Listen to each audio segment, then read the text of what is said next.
Hi there, this is my new timing belt clamps. Now these are the old ones, I'll show you the old ones. Acrylic.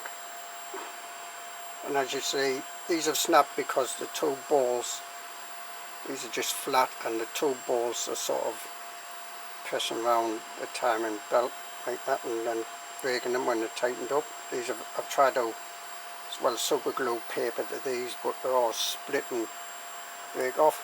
So the new ones, very much like this, have a channel in for the timing belt.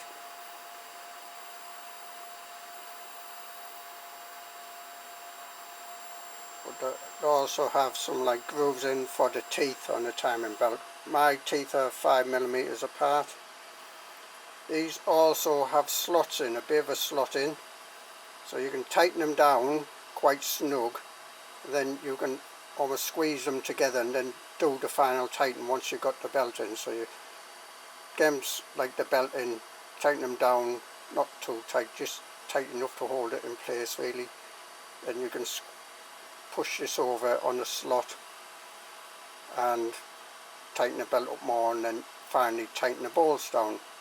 I'll just go through the auto leveling routine on this just to show you.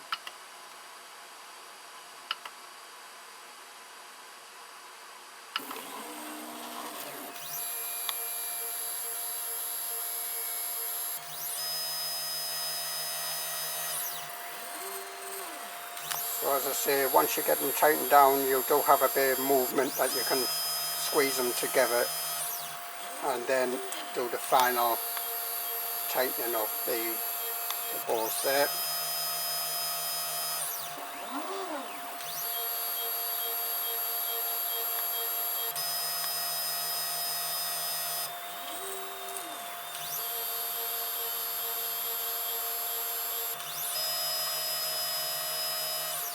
Having a groove in means that they're not like bending the thickness of it, so that like bottom groove allows for the thickness of the belt and the teeth latch into the teeth on the belt to a large extent.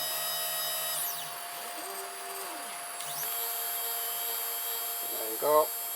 This is doing auto leveling using my BLTouch. A big thumbs up for this BLTouch.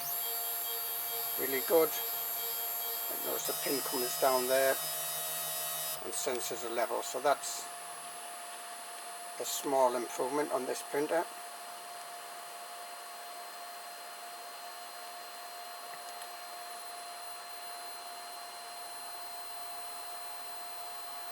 So as you see, it's got these teeth marks and a channel for the thickness of the belt there.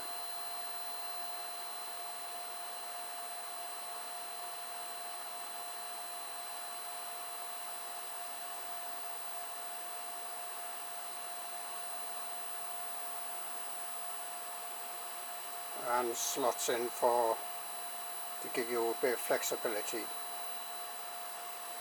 I'll upload these to Thingiverse, these files. I have some more that are bigger than this as well that I won't be using. I don't use them.